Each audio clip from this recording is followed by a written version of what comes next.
All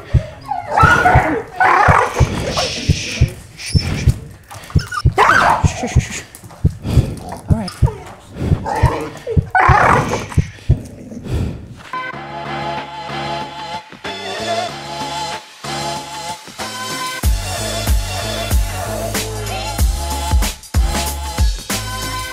Hello everybody and welcome back to the coolest dog training channel right here on YouTube. I'm Tom Davis, America's Canine Educator. Thank you for joining me here today. Really quickly, buynobaddogs.com. You guys can check out all our new merch. We got new beanies, we got new crew necks, we got new hoodies, a bunch of new stuff just in time for the holidays. Now today, we have a very tough case that was given to me from one of my other trainers. Like any type of herding dog, border collies, Aussies, healers, those types of dogs, and you try to conform them into a civil Labrador Retriever. Sometimes it becomes a little counterintuitive because they're going against everything they think that they should inheritedly do. This is a 7-month-old Australian Shepherd with a severe case of I don't give a shit. This dog is one of the more difficult cases I've worked with this year, and he fights me and my other trainers tooth and nail.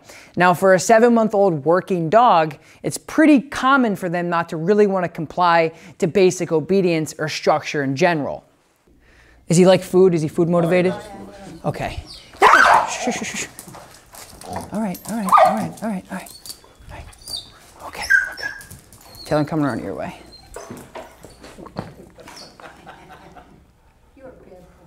Okay, buddy. Okay. All right. This is what not to get. Yeah, okay. All right. So the only reason why he's doing this is because he's not used to me. He's not used to the leash. He's certainly not used to the correction collar. So, hey. Okay. Why you gotta step on? Is correcting himself. All right, so I'm gonna take the food away. That's not gonna be our friend. I'm gonna give you a long line. Right. So I'm gonna just give him some space.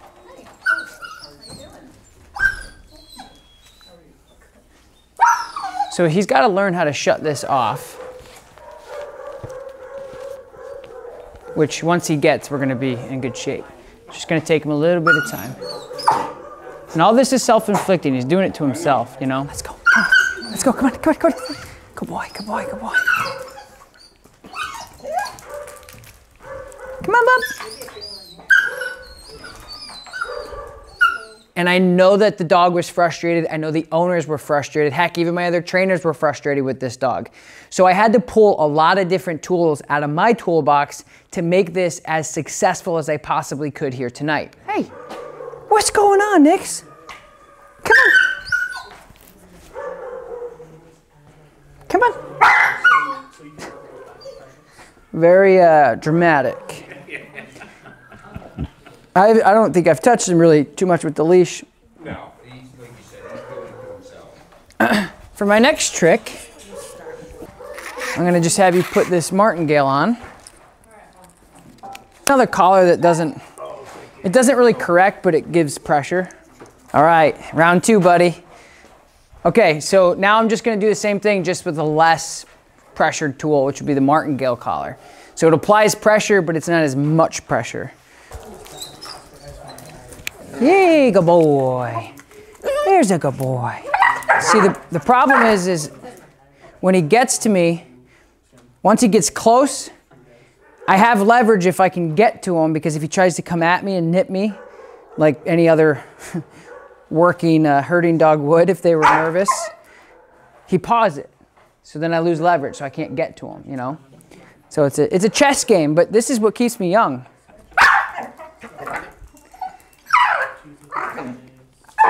Hey, Nick. Come on.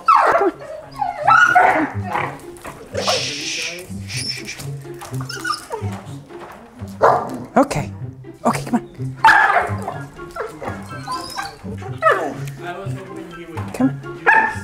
Come on.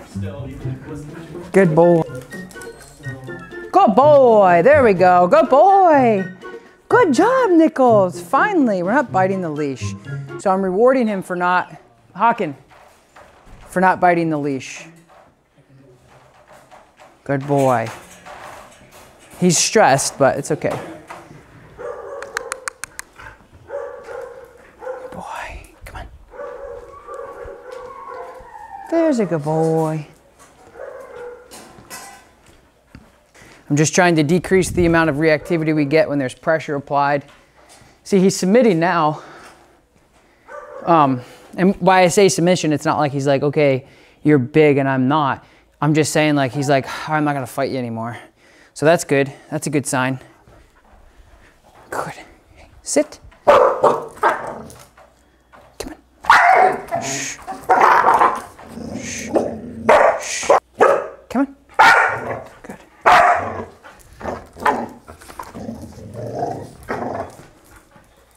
Come on, let's go.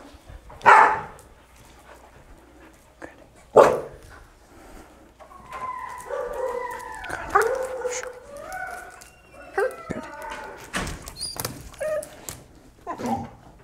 Come on, let's go. Come on. Come on.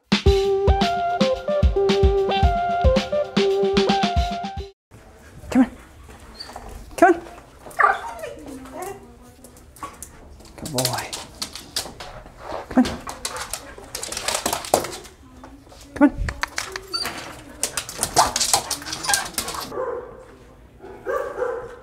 Okay. Good.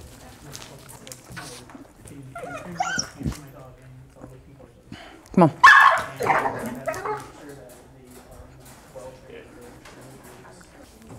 Nichols, come here.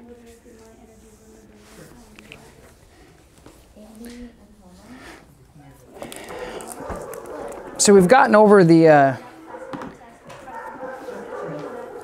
big tantrum. Now he's just being stubborn. Come here. Come here. It's okay.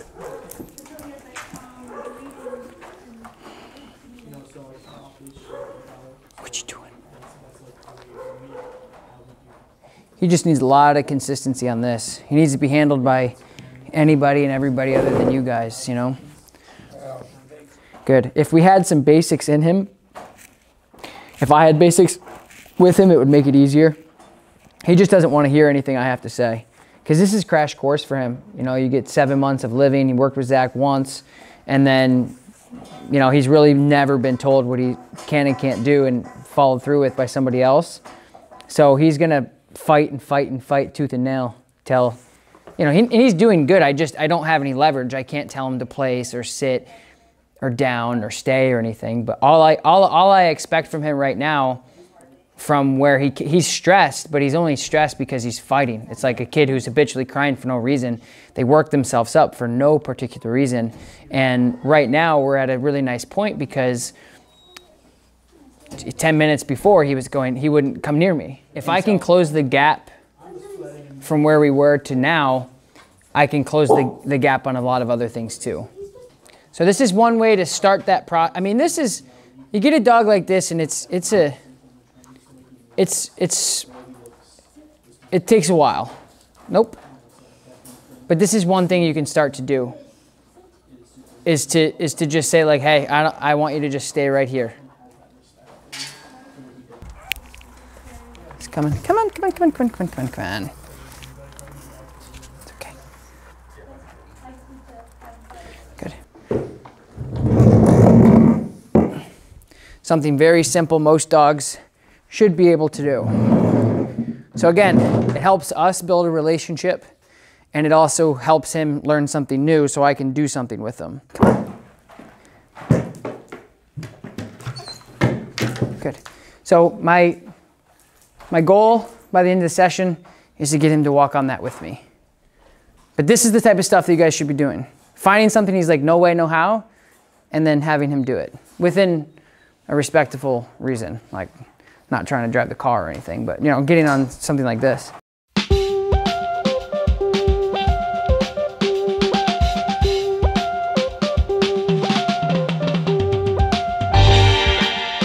Of Nichols.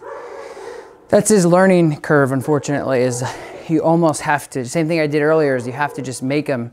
And the only reason why it's stressful for him is because he's throwing this crazy fit for no reason. That's the only problem with the process, is if he was just like a normal fearful dog and kind of like, okay, I think I'll do it, you know, with a little bit of leash pressure, it would be pretty normal. And the only reason why I'm really pushing him more than I normally would with the dog is that's what he needs. He's never going to say, I like you, let's do whatever you want. Go. Yes, good boy. Nichols, come on. Good boy, come on. Good job. Good boy, come on. Up, up, come on. Up, up. Good job.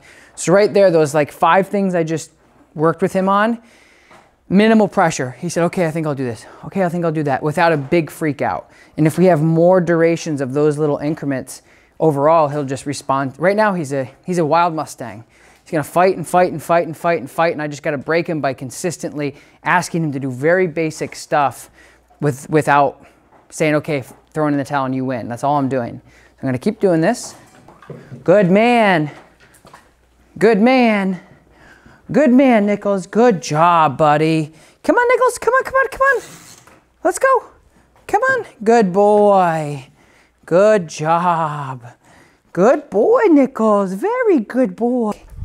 So just light leash pressure back and forth. Good boy. Good. Come on.